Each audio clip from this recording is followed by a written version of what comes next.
কাঁচা চামড়া সংগ্রহে 270 কোটি টাকা ঋণ পাবে ট্যানারিগুলো, খেলাপি কমাতে স্বচ্ছতা নিশ্চিতের তাগিদ।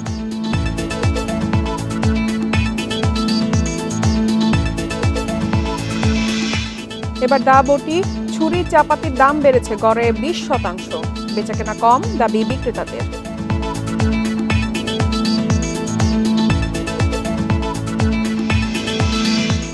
শেষ মুহূর্তে জমে উঠেছে পশুর হাট, চাহিদা বেশি ছোট ও মাঝারি গরুর, বেশি দামের অভিযোগ ক্রেতাদের।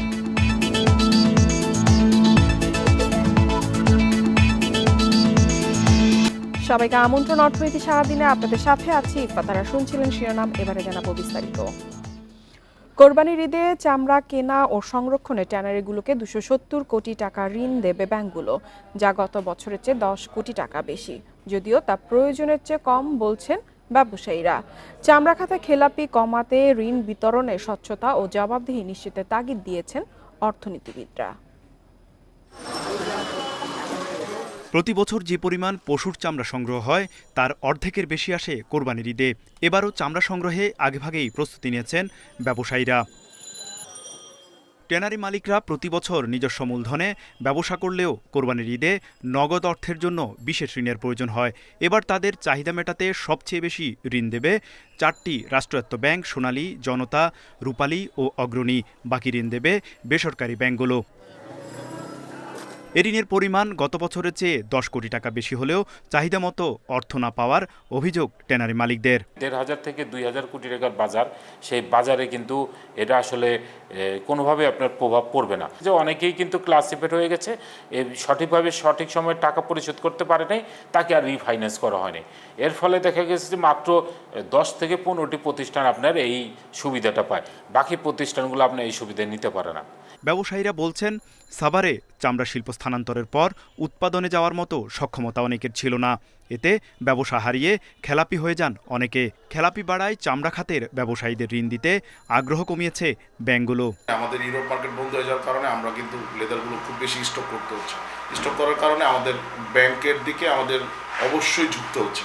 তো ঝুঁকতে হচ্ছে এই কারণে যে ব্যাংক আমাদের দিবে, তা আমাদের ব্যাংক থেকে আমাদের যেভাবে পাওয়ার কথা ছিল সেভাবে দিচ্ছে না। যতটুকু ঋণ বরাদ্দ রাখা হয়েছে সেটার সুষ্ঠু বিতরণ জরুরি, এবং যাতে শতভাগ বিতরণ হয় সেটাও নিশ্চিত করতে হবে। এই বিশেষ ঋণ আমি মনে করি যে পুরো চামড়া খাতে শৃঙ্খলা ফিরিয়ে নিয়ে আসার ক্ষেত্রে এবং যারা চামড়া বিক্রি করছেন তাদের ন্যায্য দাম পাওয়ার ক্ষেত্রে এটা সহযোগিতা করবে। কোরবানির ঈদে প্রায় 1 কোটি পশু কোরবানি হয়। এ মৌসুমে সংগ্রহ করা কাঁচা চামড়ার বাজার মূল্য প্রায় 2,500 কোটি টাকা। তৌহিদ রানা, ইন্ডিপেন্ডেন্ট নিউজ, ঢাকা।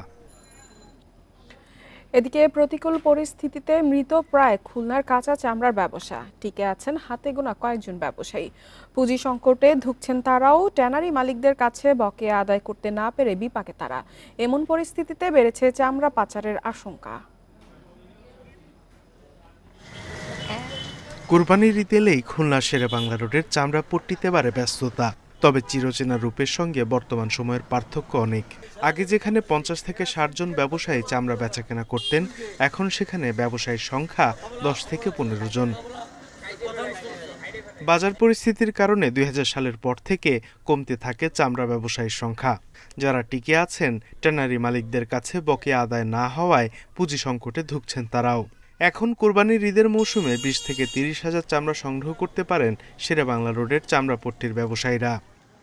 অ্যাসোসিয়েশনের সঙ্গে কেন বসা হচ্ছে না যে তৃণমূল পর্যায়ের ব্যবসায়ীদের বকেয়া টাকার বিষয়টা ডে বাই ডে ঝুলন্ত অবস্থায় আছে, অনেকে দেউলিয়া হয়ে গেছে। বর্তমান পরিস্থিতিতে চামড়া পাচারের আশঙ্কাও দেখছেন ব্যবসায়ীরা। একটা চামড়া এনে যে লবণ দিচ্ছে, সে লবণের দাম হলো বেশি। তারপর খাসির চামড়া তো কোনো দামই নেই। একটা খাসির চামড়া আপনার বিনামূল্যে দিয়ে তাতে যে লবণ দেওয়া হয়, 2-3 কেজি লবণ লাগে, সে লবণের দামে চামড়া আসে না। যার জন্য এইটা, আর এটা পাচার হওয়ার অন্যতম কারণ এইটাই যে আমাদের পার্শ্ববর্তী দেশে যে এর থেকে আমাদের থেকে ডবল চামড়ার দাম। তবে চামড়া পাচার রোধে সতর্ক থাকার কথা জানিয়েছে আইন শৃঙ্খলা বাহিনী। খুলনা মহানগরী থেকে সকল চামড়া যেগুলো কোরবানির পরে সংগ্রহ করা হবে সবগুলোই ঢাকামুখী হবে, যাতে করে আমাদের এই অন্যতম রপ্তানি খাত ক্ষতিগ্রস্ত না হয় এবং দেশের শিল্প প্রতিষ্ঠান যেটি আছে সেটিও যদি রক্ষা হয়। প্রতি বছরের মতো এবারও পশুর চামড়া নির্ধারণ করে দিয়েছে সরকার, তবে মাঠ পর্যায়ে বেচাকেনা হয় না সেই দামে। Independent news.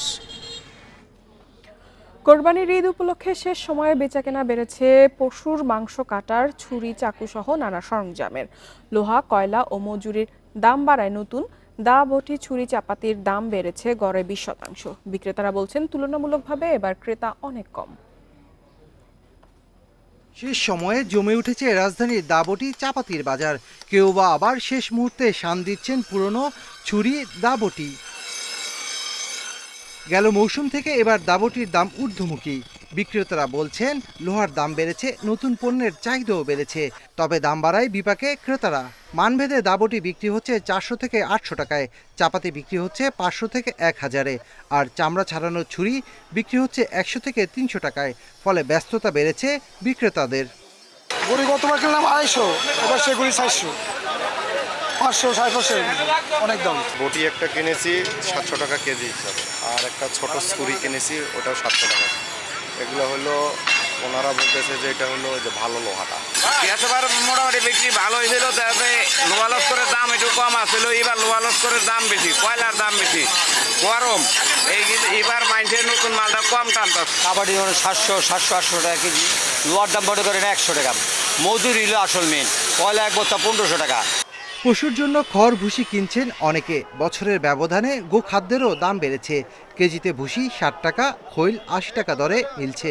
লাখ লাখ টাকার গরু কিনতে পারে, ওখানে ঠেকে না, ওখানে সমস্যা হয় না। 1 লাখ বেশি গেলে সমস্যা হয় না, কিন্তু কার্ডের এখানে এলে সমস্যা হয়ে দেখা। গতবার থেকে দাম এবার হচ্ছে আপনার ঘাটে মাল নাই, ঘাটে মালের দাম বাড়াই দিছে তারা। এই কারণে আমরা পাইকাররা কি করবো, পাইকাররা বেশি দামে কিনে আনতেছে, এই কারণে আমাদের একটু বেশি দামে বিক্রি করা লাগতেছে। কোরবানির পশু জবাই করার আগ মুহূর্ত পর্যন্ত তাদের এই বেচাকেনা চলবে বলে জানান বিক্রেতারা। Shafil Alam Sujan, Independent News, Dhaka.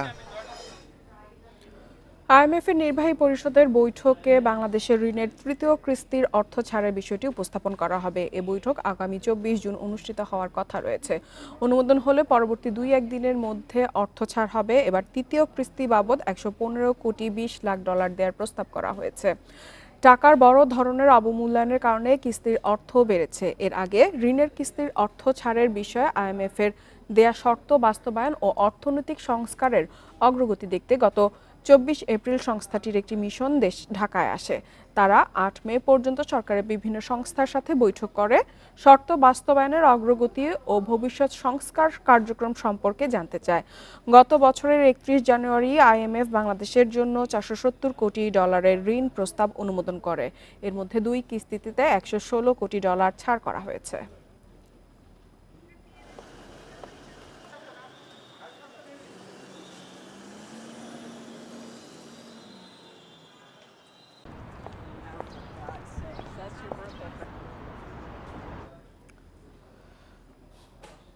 কিছু লোক দেশে 74 সালের মতন কৃত্রিম সংকট তৈরির চেষ্টা করছে বলে মন্তব্য করেছেন প্রধানমন্ত্রী শেখ হাসিনা।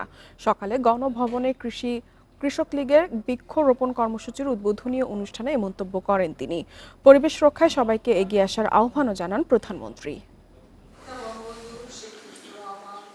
আষাঢ়ের প্রথম দিনে বৃক্ষরোপণ কর্মসূচি পালন করে আওয়ামী লীগের সহযোগী সংগঠন কৃষক লীগ। সেই ধারাবাহিকতায় 3 মাসব্যাপী বৃক্ষরোপণ কর্মসূচি উদ্বোধন করেন প্রধানমন্ত্রী শেখ হাসিনা। পরিবেশ রক্ষায় কৃষক লীগের নেতাকর্মী ও দেশবাসীকে এগিয়ে আসার আহ্বান জানান প্রধানমন্ত্রী। বলেন, কৃষিকে অগ্রাধিকার দিয়ে উপমহাদেশে বঙ্গবন্ধু নেতৃত্বে আওয়ামী লীগই পরিবেশ রক্ষায় আনুষ্ঠানিকভাবে বৃক্ষরোপণ শুরু করেছিল। আমরা দেখি যেখানে সেখানে একটা ব্যবসায় নিয়ে একটা জমি কেনে আর একটা ইন্ডাস্ট্রি করে, আমার কৃষি জমি নষ্ট করে দেয়। আমাদের কাছে হচ্ছে আমাদের 3 ফসলি জমি কোনো মতেই সেটা নষ্ট করা যাবে না।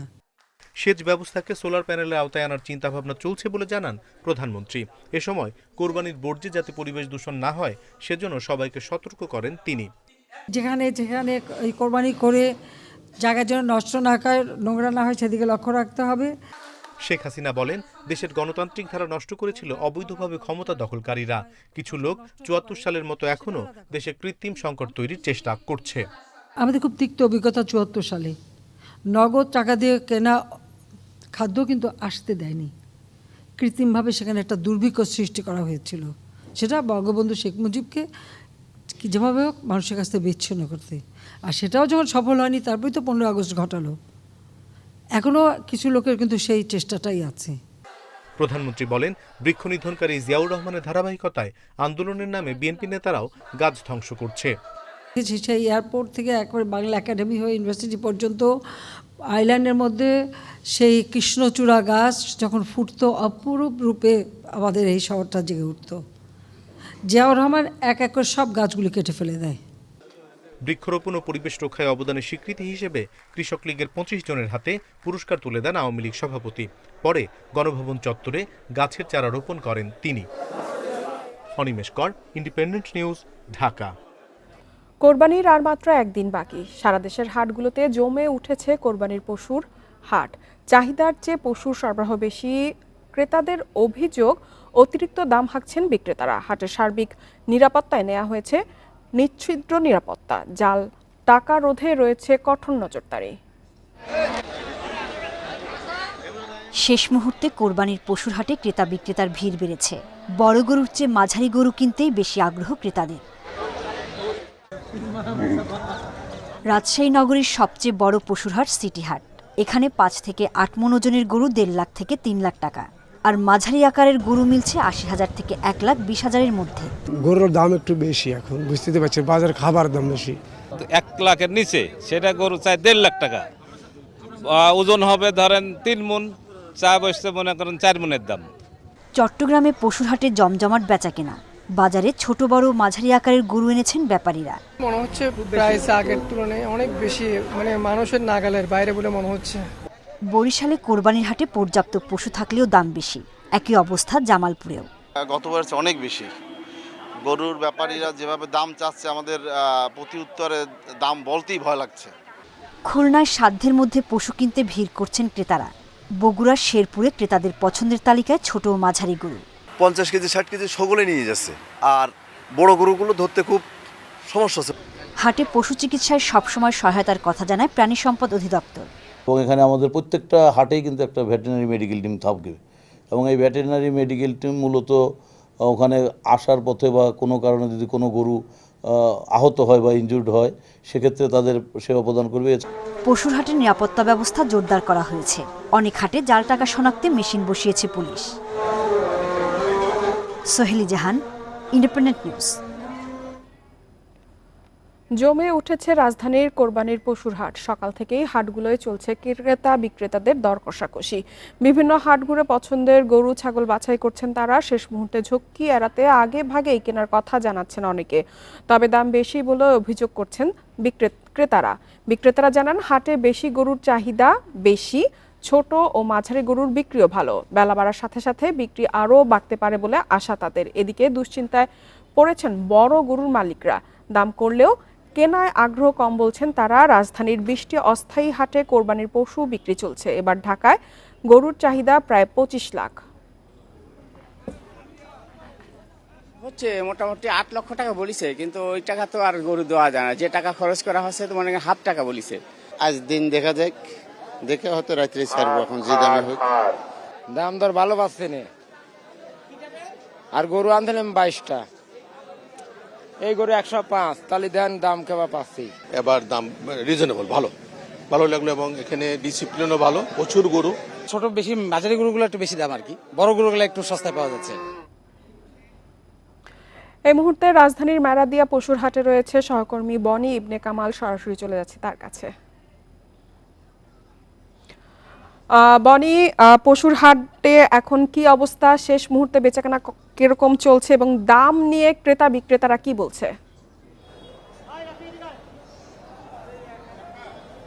ঈদের আসলে আর একদিন বাকি আছে, সেই জায়গা থেকে আমরা দেখতে পাচ্ছি প্রতিবার যেরকম হয় যে আসলে ঈদের 2 দিন আগে থেকে হাট জমে ওঠে, সেরকম চিত্র কিন্তু আমরা দেখতে পাচ্ছি। আমরা যে হাটটিতে আছি, মেরাদিয়ার হাট, ঢাকা দক্ষিণ সিটি কর্পোরেশনের অধীনের যে হাট, আমরা কিন্তু দেখতে পাচ্ছি যে সকাল থেকেই এই হাটে ক্রেতাদের ভিড় চোখে পড়ার মতো ছিল, এবং বিকেলের পর সেটা অনেকটাই কিন্তু বেড়েছে। আমরা যখন এখানে আসি তখন আমরা দেখতে পাই যে পুরো রাস্তায় কিন্তু যানজট তৈরি হয়ে গিয়েছে এই যে মানুষজনের যে ভিড়, এইসব ভিড়ের কারণে।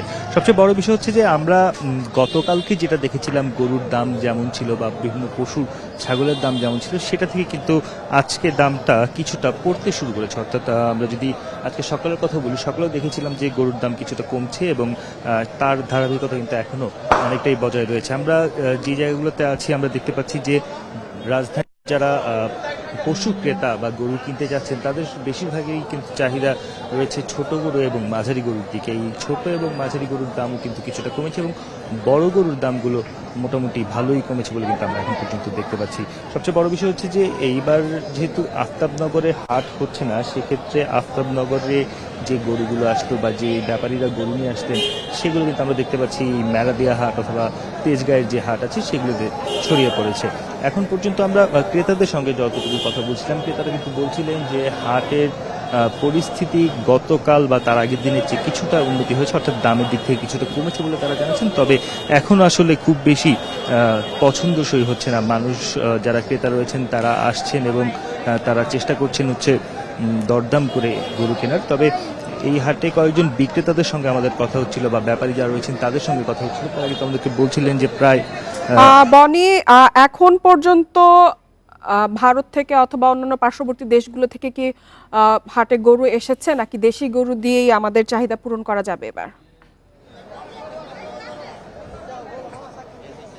আমরা যদি এখন পর্যন্ত আসলে দেখতে চাই, আমরা কিন্তু দেখতে পাচ্ছি যে বেশিরভাগই হচ্ছে এই ধরনের গরুই রয়েছে, যে দেশি গরু যেগুলি সেগুলি কিন্তু এখন পর্যন্ত আসলে হাটে বেশি রয়েছে। তবে ভারতীয় গরু বা সেই ব্রিডের যে গরু নেই সেটা কিন্তু বলা যায় না। আমরা গাবতলীর কথা যদি বলি অথবা তেজগাঁ হাটের কথা বলি অথবা আপনার বস্তিলা হাটের কথা বলি, সেখানে কিন্তু আমরা দেখেছি যে ভারতীয় যে গরু রয়েছে সেগুলো কিন্তু পর্যাপ্ত পরিমাণেই রয়েছে। তবে দেশি গরুর যোগানটাই কিন্তু এখন পর্যন্ত বেশি দেখা যাচ্ছে এবং দেশি গরু কেনার পেছনে বা দেশি গরুই কিন্তু সাধারণ মানুষ কিনতে চাচ্ছেন বা যারা ক্রেতা রয়েছেন তারা কিনতে চাচ্ছেন, তারা সবচেয়ে বেশি গুরুত্ব দিচ্ছেন দেশি গরুতে। এবং যে গরুগুলো আসলে খামারে নয়, নিজেদের গৃহস্থালিতে পালন করা হয়েছে, এ ধরনের গরুর দিকে কিন্তু মানুষের চাহিদাটা বেশি। এবং ছোট গরুগুলো আমরা দেখতে পাচ্ছি যে ছোট গরুগুলো আসলে বেশি চাহিদা রয়েছে। পাশাপাশি মাঝারি সাইজের যে গরুগুলো রয়েছে বা মাঝারি আকারের যে গরুগুলো রয়েছে সেগুলোর জন্য মানুষ চেষ্টা করছে। তবে এখন পর্যন্ত বাজারের দাম আসলে খুব যে পছন্দসই হচ্ছে ক্রেতাদের সেটা কিন্তু বলা যাচ্ছে না। এখন পর্যন্ত ক্রেতাদের পছন্দসই দামে অনেকেই পাচ্ছেন না, এরকমও দাবি করছেন ক্রেতারা। আবার বিক্রেতারাও বলছেন যে বাজার মন্দা যাচ্ছে, অর্থাৎ তাদের যে দাম তারা চাইছিলেন তার চেয়ে দাম অনেকটাই কমে যাচ্ছে, এরকম দু ধরনের অভিযোগ কিন্তু রয়েছে। তবে তারপরও আমরা গত 2 ঘন্টায় এই মেরাদিয়া হাটের পরিস্থিতির কথা যদি বলি, 2 ঘন্টা কিন্তু আমরা দেখতে পেয়েছি যে যথেষ্ট পরিমাণে আসলে ক্রেতা এসেছেন এবং ক্রেতা সমাগম যেমন অনেক বেশি, পাশাপাশি গরু কেনা বা পশু কেনার যে মাত্রাটা সেটাও কিন্তু আমরা দেখতে পাচ্ছি গত 2 দিনের চেয়ে অনেকটাই বেড়েছে। এই যে কোরবানির সময়টা একদম এগিয়ে এসেছে, সেই হিসেবে আমরা দেখতে পাচ্ছি যে পশু কেনা বেচার যে হাট সেগুলো কিন্তু বেশ জমজমাট রয়েছে। মেরাদিয়া হাট থেকে কোরবানির পশুর হাটের সবশেষ খবর জানাচ্ছিলেন সহকর্মী বনি ইবনে কামাল। চলে যাচ্ছি পরবর্তী সংবাদে। তৈরি পোশাক খাতের শ্রমিকদের শতভাগ বেতন ভাতা পরিশোধ করা হয়েছে বলে জানিয়েছে তৈরি পোশাক শিল্প মালিকদের সংগঠন বিজিএমইএ। এক বিজ্ঞপ্তিতে সংগঠনটি এ তথ্য জানিয়েছে। বিজিএমইএ বলছে, পূর্ববর্তী বছরের ধারাবাহিকতায় এবছর উদ্যোক্তারা শ্রমিকদের ঈদকে আনন্দময় করতে পাওনাদি পরিশোধ করেছে। এছাড়া ঢাকা ও চট্টগ্রামে 2160টি কারখানার শ্রমিকদের বেতন ও উৎসব ভাতা দেয়া হয়েছে। 4টি কারখানায় উৎসব ভাতা প্রক্রিয়াধীন আছে জানিয়ে বিজিএমইএ বলছে, এসব পাওনা দ্রুত সময়ের মধ্যে পরিশোধ করা হবে।